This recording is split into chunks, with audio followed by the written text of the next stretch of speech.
Welcome back, darlings, to the podcast Life Looks Different Now. I'm your host, Slandy Noel. In this podcast, we focus on reading one chapter from the Bible every week, doing our best to decipher the Word of God, learning its rules, its laws, its principles, and apply them to our daily lives. Last week, we read from Genesis chapter 23. And from reading Genesis chapter 23, we learned that Sarah died at the age of 127 years old. She died a very old woman. She lived a very long life, and God had blessed her with a son. And her son at the time was about 37 years old. We learned then that Abraham still did not possess any land. Although Abraham is a very wealthy man, he never bought any land. So when it came time for him to bury his wife, he then bought a field in the field of Ephron, where he could bury his wife. And he specifically wanted that cave because he wanted to be buried there as well. Now, this week we are going to read Genesis chapter 24. Let's see what lesson we can abstract from this chapter.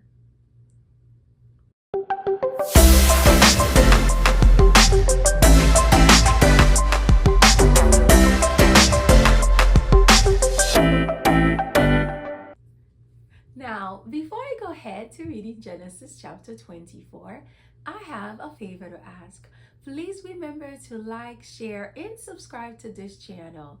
As you and I are eager to learn the Word of God, others want to do the same. Give them the gift of knowledge, and of course, you will be helping this channel to grow. Thank you so much in advance. Now, let's get on to reading Genesis chapter 24. Isaac and Rebekah. Now Abraham was old, well advanced in years, and the Lord had blessed Abraham in all things. And Abraham said to his servant, the oldest of his household, who had charge of all that he had, "Put your hand under my thigh, that I may make you swear by the Lord, the God of heaven and God of the earth, that you will not take a wife for my son from the daughters of the Canaanites, among whom I dwell, but will go back to my country, to my kindred, and take a wife for my son Isaac." The servant said to him, "Perhaps the woman may not be willing to follow me to this land. Must I then take your son back to the land from which you came?" Abraham said to him, "See to it that you do not take my son back there. The Lord God of heaven, who took me from my father's house and from the land of my kindred, and who spoke to me and swore to me, to your offspring I will give this land. He will send his angel before you, and you shall take a wife for my son from there. But if the woman is not willing to follow you, then you will be free from this oath of mine. Only you must not take my son back there." So the servant put his hand under the thigh of Abraham, his master, and swore to him concerning this matter. Then the servant took 10 of his master's camels and departed, taking all sorts of choice gifts from his master, and he arose and went to Mesopotamia, to the city of Nahor. And he made the camels kneel down outside the city by the well of water at the time of the evening, the time when women go out to draw water. And he said, "O Lord, God of my master Abraham, please grant me success today and show steadfast love to my master Abraham. Behold, I am standing by the spring of water, and the daughters of the men of the city are coming out to draw water. Let the young woman to whom I shall say, 'Please let down your jar that I may drink,' and who shall say, 'Drink, and I will water your camels,' Let her be the one whom you have appointed for your servant Isaac. By this I shall know that you have shown steadfast love to my master." Before he had finished speaking, behold, Rebekah, who was born to Bethuel, the son of Milcah, the wife of Nahor, Abraham's brother, came out with her water jar on her shoulder. The young woman was very attractive in appearance, a maiden whom no man had known. She went down to the spring and filled her jar and came up. Then the servant ran to meet her and said, "Please give me a little water to drink from your jar." And she said, "Drink, my lord." And she quickly let down her jar upon her hand and gave him a drink. When she had finished giving him a drink, she said, "I will draw water for your camels also, until they have finished drinking." So she quickly emptied her jar into the trough and ran again to the well to draw water. And she drew for all his camels. The men gazed at her in silence to learn whether the Lord had prospered his journey or not. When the camels had finished drinking, the men took a gold ring weighing a half a shekel and 2 bracelets for her arms weighing 10 gold shekels, and said, "Please tell me whose daughter you are. Is there room in your father's house for us to spend the night?" She said to him, "I am the daughter of Bethuel, the son of Milcah, whom she bore to Nahor." She added, "We have plenty of both straw and fodder, and room to spend the night." The man bowed his head and worshiped the Lord and said, "Blessed be the Lord, the God of my master Abraham, who has not forsaken his steadfast love and his faithfulness toward my master. As for me, the Lord has led me in the way of the house of my master's kinsman." Then the young woman ran and told her mother's household about these things. Rebekah had a brother whose name was Laban. Laban ran out toward the men to the spring. As soon as he saw the ring and the bracelets on his sister's arms, and heard the words of Rebekah his sister, "Thus the man spoke to me," he went to the men, and behold, he was standing by the camels in the spring. He said, "Come in, O blessed of the Lord. Why do you stand outside? For I have prepared the house and a place for the camels." So the men came to the house and unharnessed the camels and gave straw and fodder to the camels. And there was water to wash his feet and the feet of the men who were with him. Then food was set before him to eat, but he said, "I will not eat until I have said what I have to say." And he said, "Speak on." So he said, "I am Abraham's servant. The Lord has greatly blessed my master, and he has become great. He has given me flocks and herds, and silver and gold, and male servant and female servants, camels and donkeys. And Sarah, my master's wife, bore a son to my master when she was old. And to him he has given all that he has. My master made me swear, saying, 'You shall not take a wife for my son. You shall not take a wife for my son from the daughters of the Canaanites, in whose land I dwell, but you shall go to my father's house and to my clan and take a wife for my son.' I said to my master, 'Perhaps the woman will not follow me.' But he said to me, 'The Lord before whom I have walked will send his angel with you and prosper your way. You shall take a wife for my son, from my clan, and from my father's house. Then you will be free from my oath when you come to my clan. And if they will not give her to you, you will be free from my oath. I came today to the spring and said, O Lord, the God of my master Abraham, if now you are prospering the way that I go, behold, I am standing by the spring of water. Let the virgin who comes out to draw water, so to whom I shall say, please give me a little water from your jar to drink, and who will say to me, drink, and I will draw for your camels also.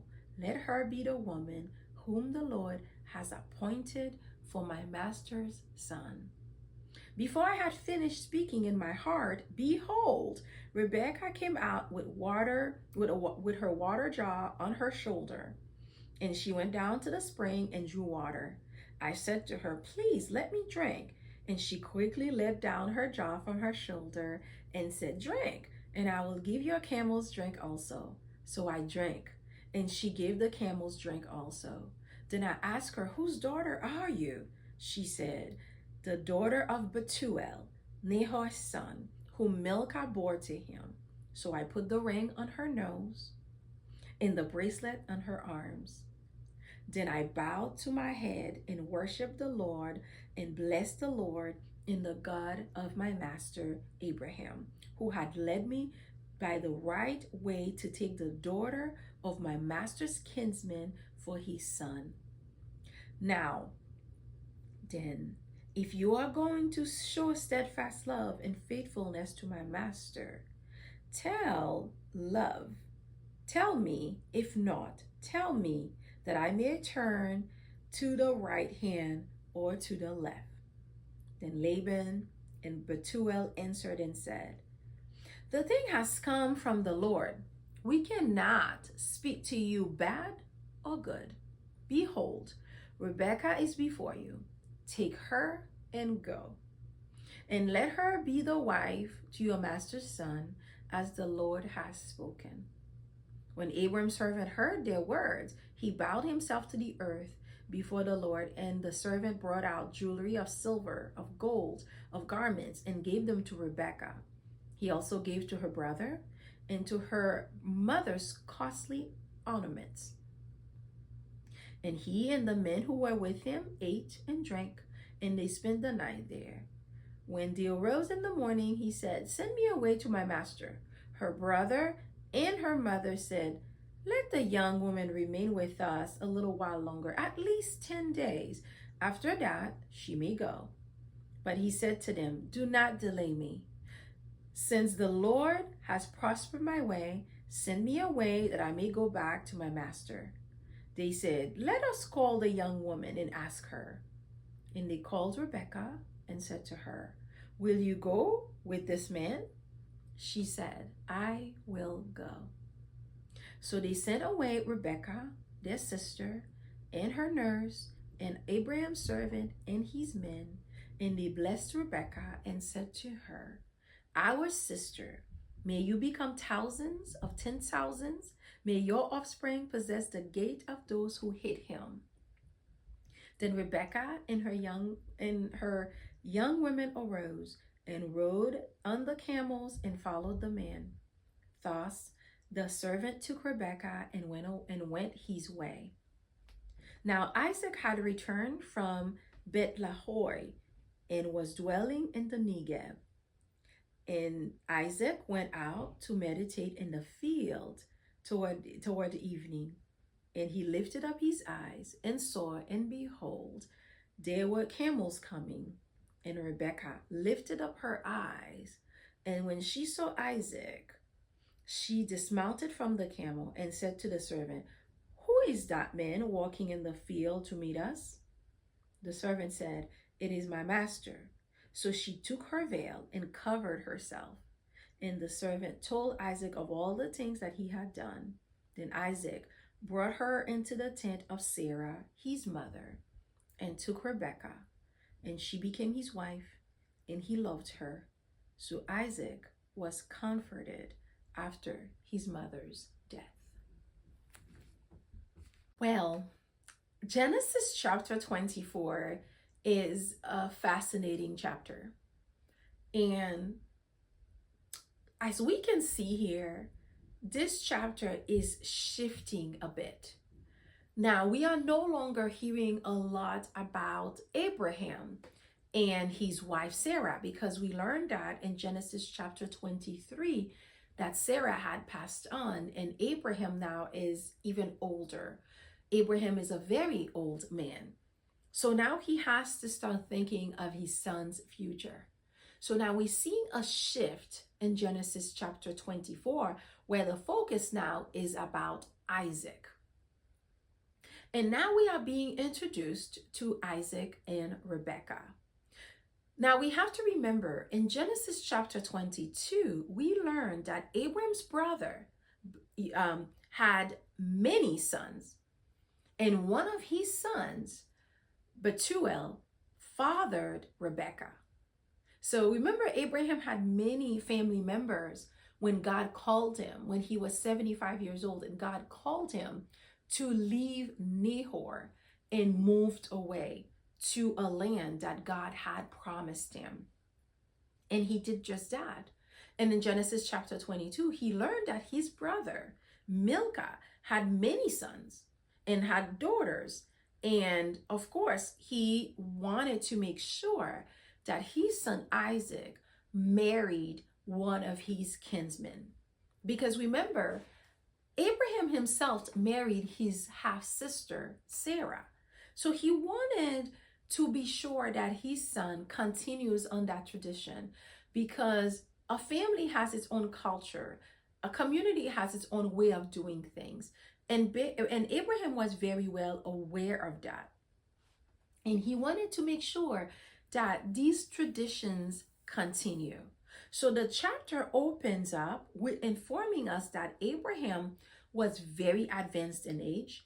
So he really wanted to make sure at this point that his son, Isaac, who's about 40 years old at this point, get married, because his son was getting older too, right? And he wanted to make sure that his son gets married, that he becomes a grandfather, because God had, promised him that he will have generations coming after him, and that the land of Canaan will be giving to his descendants. So he wanted to make sure he gets started on that. So if we didn't know any better, when we were reading Genesis chapter 24, we are thinking that Abraham is about to die. You would think that he's on his deathbed. He's, or at least near his deathbed anyway. When in reality, he really wasn't. He was old. He was concerned that he was going to die. But Abraham would live on a couple of decades after this chapter takes place. So here we are. Abraham called on his oldest servant, the longest serving servant that he's had. And we know, here that Abraham must have really trusted his servant, because if he didn't, he would not have, giving him such a very important, vital task to take care of. So surely he really respected this man, and he respected that this servant will follow through with his commitments.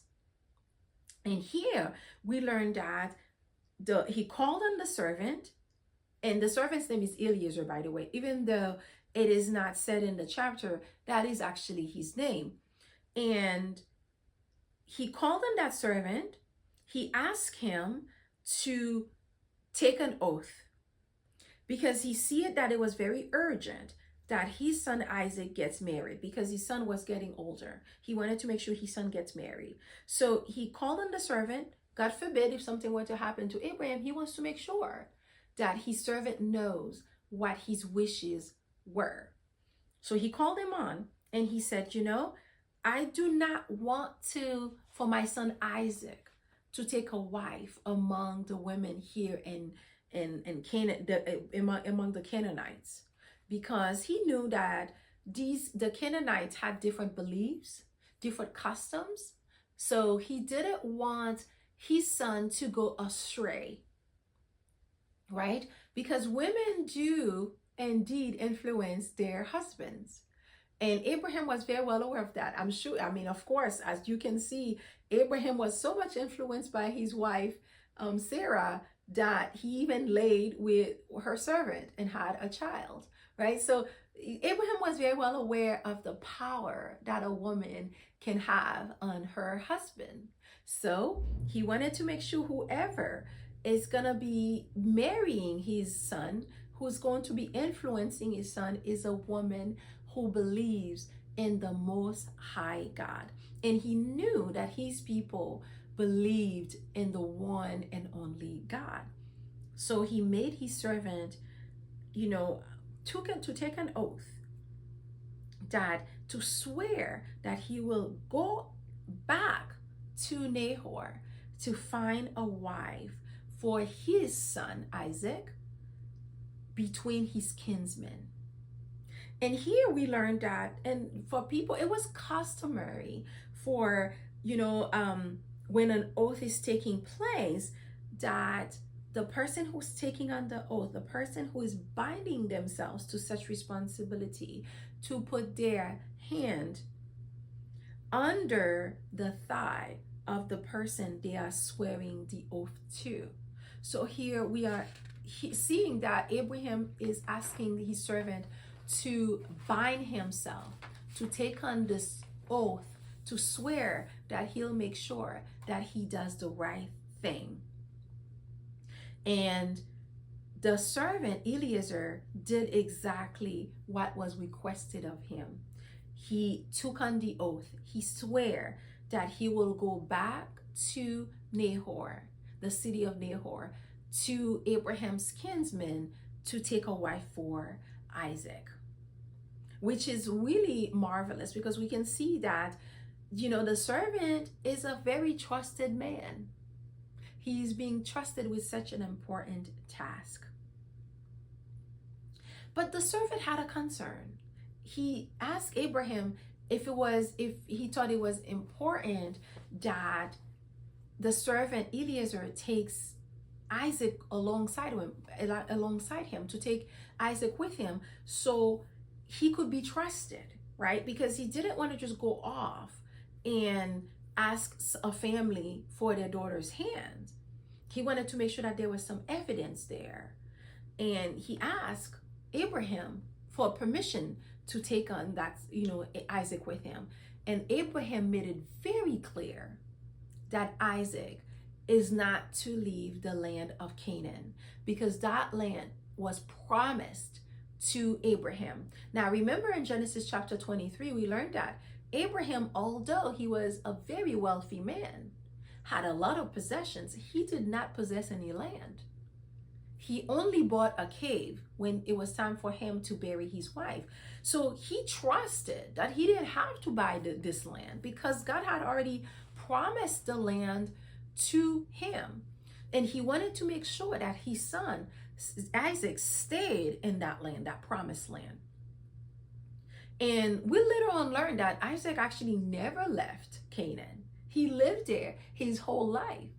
So Abraham made it very clear that his son was never to leave that land, that God will go with the servant, and God will make sure that a young lady is chosen, a wonderful wife is chosen for Isaac. Abraham trusted that God will take care of that he didn't have to worry, and told his servant that. And guess what? The servant also believed it. He believed in whatever his master told him. He went ahead. The next morning he got up and he mounted 10 camels with provisions and gifts, and went to Mesopotamia and to the city of Nahor. And of course, he took along with him many servants, a lot of wealth. He took all of these because he knew he's going to have to offer these gifts to the family of the bride. And he said, when he arrived right there near the city, he got himself there, he dismounted the camels, he got them ready, near wells so they can get water. When he arrived there, he prayed to God in his heart. he prayed to God that God who show him the right woman who is going to marry God's servant Isaac. While standing there by the water, he prayed. He prayed that the young woman who is going to be coming down with her jar and who he's going to say to, let me have something to drink, that I may drink. And who I shall say to, drink. Whoever, if she says, drink, and I will also water your camels, let that young woman be the one that God has appointed, that God has chosen to marry Isaac. And before he even finished his prayer, this young woman, this stunning young woman, this attractive young woman is coming in to fetch water, and her name was Rebecca. She was coming into the spring to get water, and there she was, stunning young woman. Now, you see what's interesting about the Bible? The Bible only mentioned that a few women were beautiful. We learned that Sarah was extremely beautiful. She was extremely attractive. She was a stunning woman. So much so that even at the age of 89 years old, she was taken from Abraham to be someone else's wife. It happened twice. And we are learning that, this woman must have been extremely beautiful. She must have been, because again, we are learning that the Bible is referring to Rebecca as attractive, as beautiful. And there she is coming down, and realizing his prayer has been answered, he asked, Rebecca to give him something to drink, to give him some water. And this young woman, very hospitable, she saw this man, and he asked her, and she simply obeyed. She was taught to be hospitable. We can see here that Abraham and his whole family were very hospitable people, because we learned that Lot was hospitable, right? Lot served the strangers that he didn't even know were actually angels, right? We learned that Abraham served others and even served the Lord when he got visited. The minute he saw the visitors, he came in and he offered food and drinks and offered them water to wash their feet and to wash their hands, to make sure that they were taken care of. And now we're learning here that Rebecca was a very hospitable young lady. She's being taught, right, the custom of the family, of her community. So it makes sense that Abraham would want a woman like that, right, to be the wife of his son Isaac. This young lady did not hesitate. The minute this man approached her and asked for water, she simply said, sure. She gave him water from her jar. And then she said, I will fetch water as well for your camels. Isn't that amazing? This young woman had a servant's heart, even though she grew up in a family where clearly they had wealth. They had, but she also was humble, because she's been taught that it's very important to be hospitable, to care for others, to serve others. And we can see that in Rebecca. And realizing that his prayer has been answered, after Rebecca gave him water to drink and gave water to the camels, the servant offered Rebecca gifts of gold.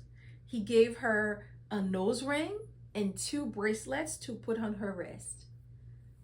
So I suppose nose ring is nothing new. So when we see young people with nose rings, when I was younger, when I was in college, I wanted to have a nose ring. In fact, I was like, really excited to get a nose ring, but I never did. I was too much of a chicken. I'm afraid of pain. So I chickened out. I didn't get it done.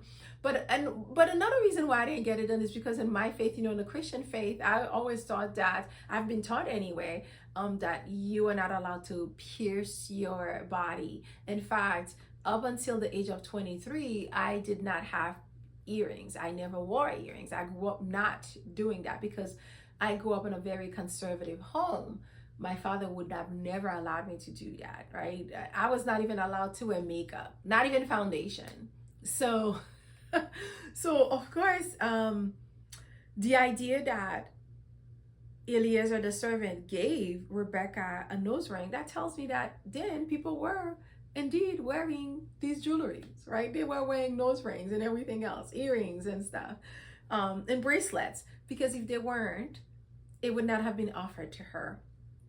And of course, the young lady quickly put the nose ring on. She put her wrist, her gold bracelets on, very expensive, by the way, about 10 shekels each. And she ran back home to tell her mother what had transpired.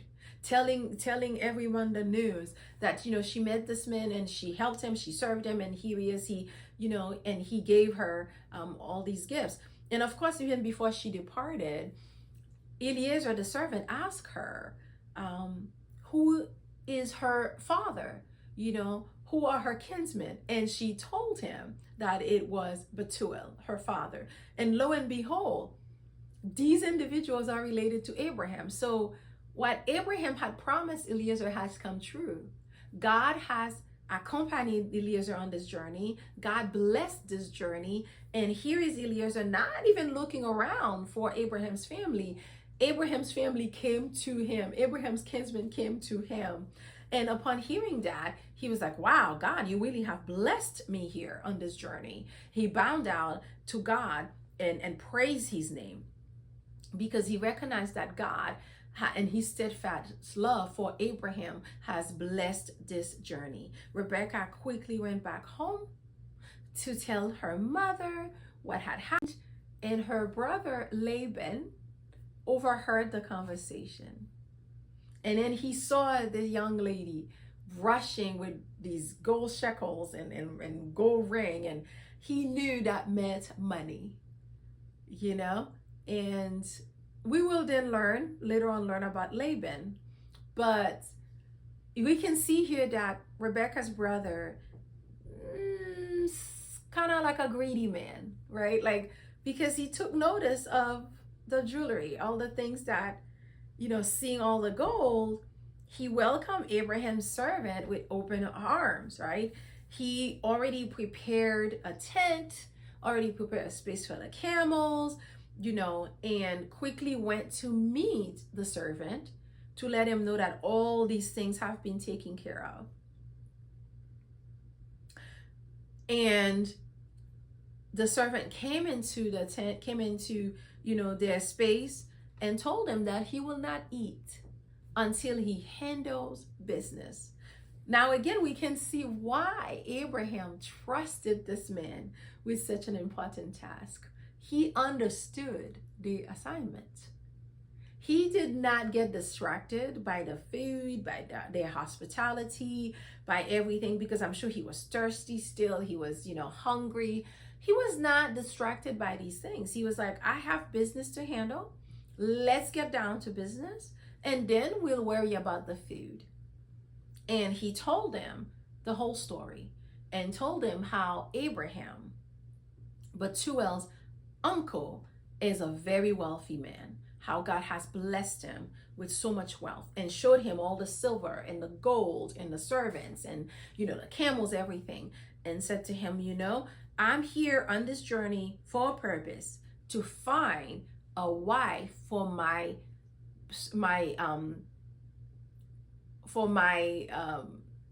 Lord Abraham, who, of course, his wife Sarah gave him a child, birthed him a child in her very old age. He's like, I am on a mission. This is why I'm on this journey. I am here to handle business. Are you guys ready to handle business and do business with me?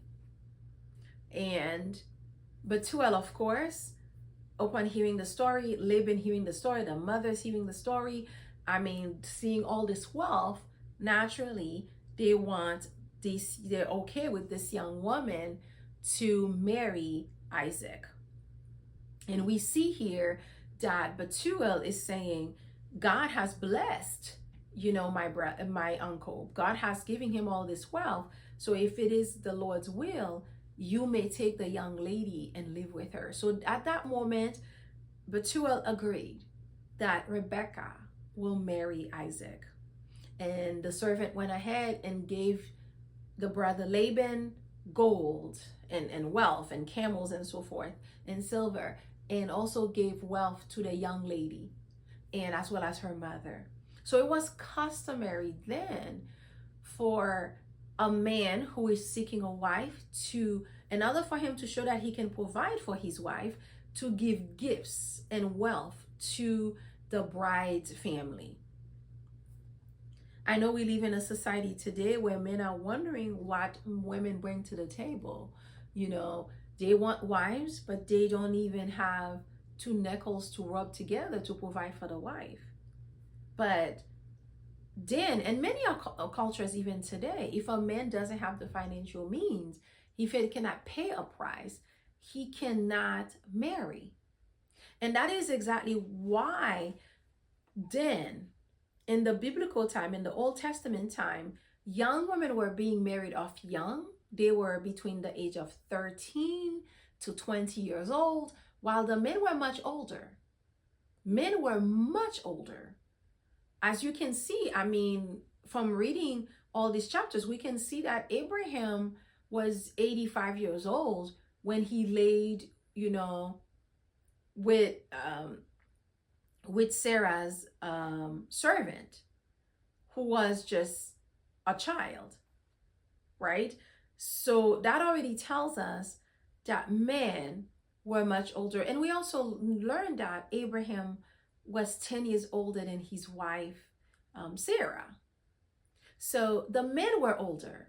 The reason why is because and traditionally, when a young man turns 13, he went on to learn the family business, the family trade. He learned until he starts taking some responsibility between the age of 19, 20 even, to 40, 45, 60, they take on a wife. So the man has to have the ability, because taking on a wife means having children, because God has already blessed us and said to us that giving us a commitment to populate the earth. And a man is responsible to provide for a family. The wife is taking care of the children and fetching water and helping in farmlands. But the man's responsibility to provide it falls on the man. So naturally, if a man doesn't have the financial means, he doesn't bring any kind of gift or anything to the bride's family, he can't marry that bride. Because nobody in their right mind will be giving away their daughters to someone who is broke. It's not logical. Because what will happen to the children that she's going to bear? I suppose that's why we live in a society today where there's so much chaos. There are so many single mothers struggling really hard. Children living in poverty. Women and children have the highest rate of poverty in anywhere around in the world. Doesn't matter what country you go to.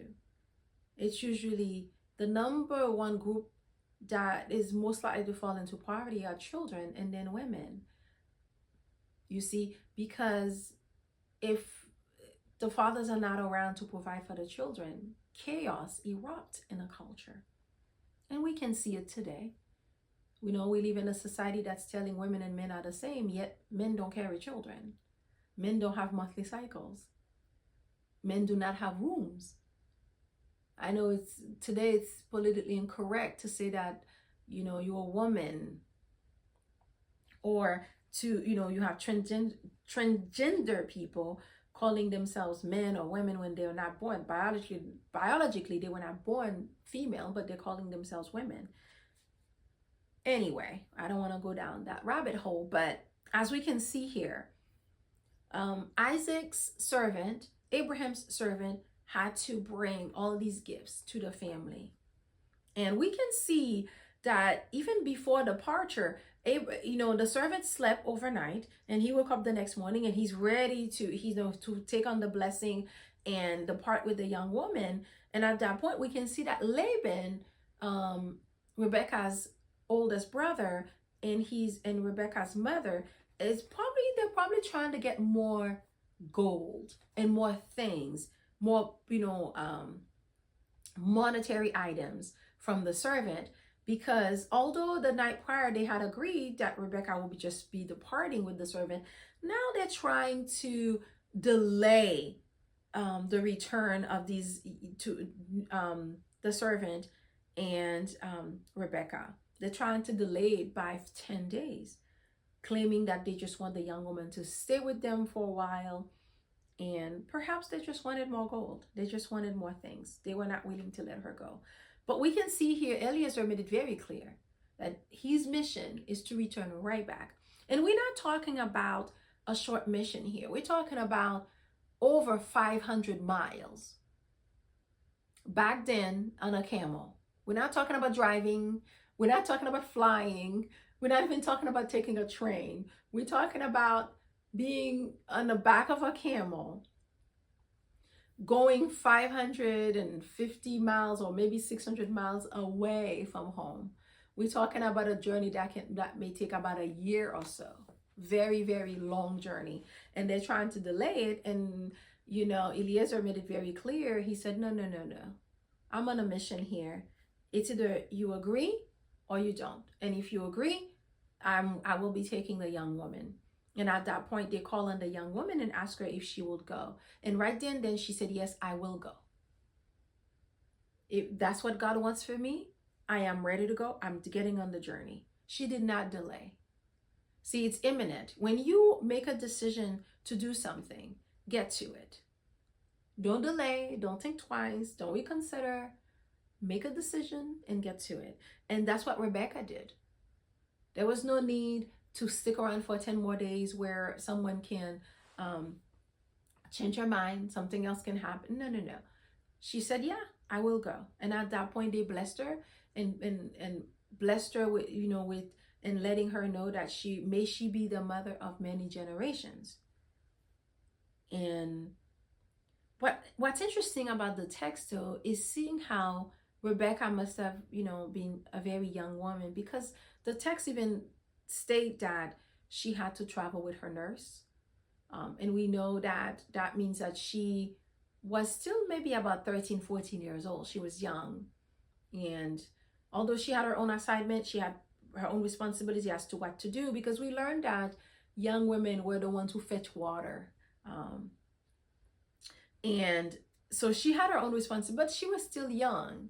She was still a young woman. So that's why she had nurse and servant girls who had to travel with her to make sure that, her care, her needs were met.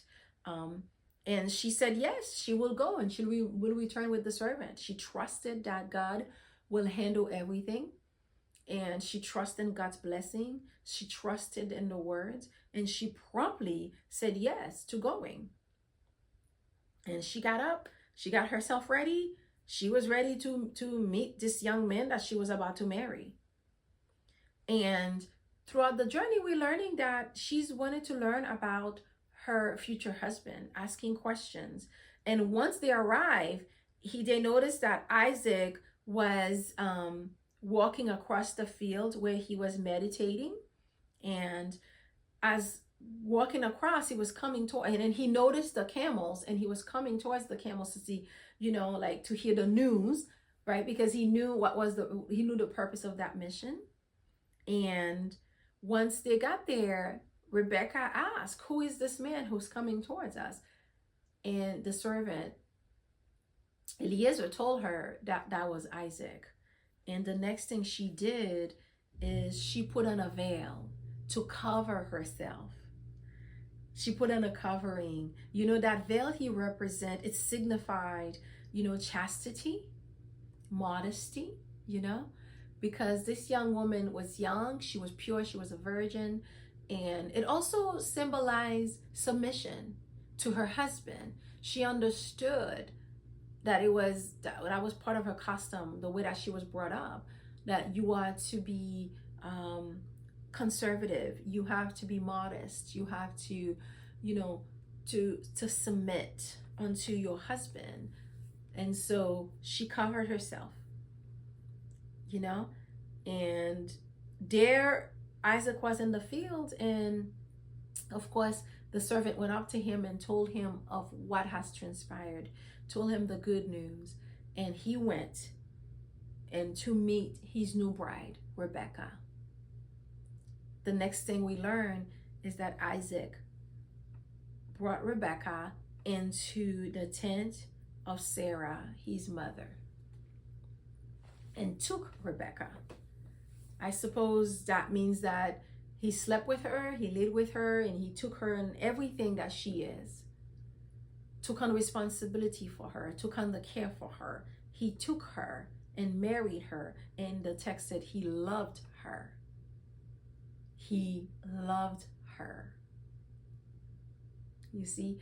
And we have to remember Isaac here is about 40, and Rebecca is probably about 13, 14 years old.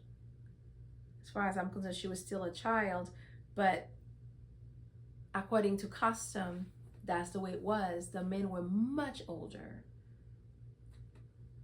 and the girls were just children, adolescents. And he married her. She comforted her. He comforted her because, and she comforted him because remember his mother Sarah had passed on, and I suppose that's why he took her into that tent, to feel comforted, to feel like, wow, I may have lost one woman, I have this one here who's gonna be on this lifelong journey with me. And it says that he loved her and she comforted him. He was feeling much better now that he has a wife. It is a very interesting story. You see, I do like how the story demonstrates the importance of being patient, the importance of trusting God, because I know many of us are waiting on the Lord to send us partners, to send us, you know, a husband or wife, and it could be very difficult sometimes, you know, and you're ready to be married, yet you don't see where this person is coming from. But from reading this chapter here, we can see that Isaac didn't know if he was going to have a wife and how she was going to come into his life. But we can see that everyone was patient, everyone trusted, everyone believed.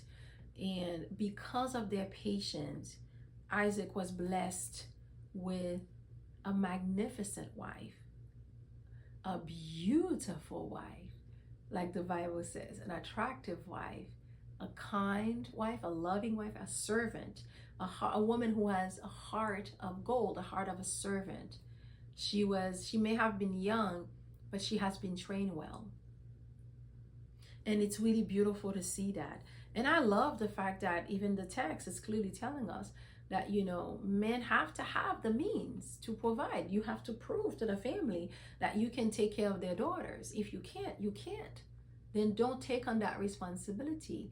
You know, we can't go about what culture is saying. Oh, well, you know, we'll just struggle together and do it together. But a woman was not created to struggle alongside her husband in that sense, because she has her own responsibility. We can go back to Adam and Eve, where God gave Adam a job before he gave him a wife. And when he gave him a wife, he said, you know, she's going to support him and help him. She's a helpmate, but she can't come in and do the work for him.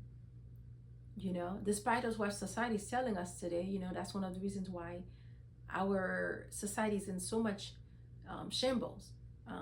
Mothers are not around to help raise their children, to care for their children.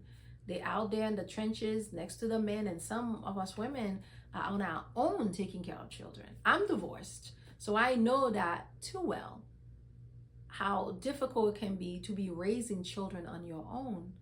So it's beautiful to see here that God is saying this young woman, this beautiful virgin, is being given to marry off a man, and he's taking on that responsibility. He's making sure that her needs are met, that she and her future children will not struggle. looking around for food for themselves. You know, we don't talk enough about that in the church, where the importance of our men stepping up and being men, so the women can rest and be in the femininity, so they can be present and be and nurture their families and nurture the babies. So it's beautiful that we get to see that here. And I love how the servant Eliezer, just like, even the name Eliezer in Hebrew means God help. Even that man, the name alone says what he's about. He's a faithful servant. He's a trusted servant. And he's a servant who actually trusted in the God of his master, Abraham. I love that. And I love that this man was about his business. He does not go about playing. He just gets to what he needs to do. It's a beautiful thing. So may this give you comfort today, as you're listening to this, that you'll take the time and be patient on your quest to finding a life partner, someone to do life with. I truly believe that God put us here to be part of a community, to be with one another, to help and support one another, because really no man is an island. Even for me, who is divorced, I look forward to the person that God has for me to marry, because I truly believe that he has that person for me. So as I wait on God, I pray that you are doing the same, that you find the courage to be still and know that he is God. He's on the throne. He hasn't forgotten about you. He has the right partner for you. Just be still and wait on the Lord. Be still now and know that he is God. He got you. Thank you again for tuning in for this week's episode. I hope that you learned something new. And of course, remember, leave me comments below. Let me know your thoughts about the podcast. I very much appreciate your support. Thank you. I am praying for you this week. I hope that you have a marvelous week, darling. Until next time, bisous.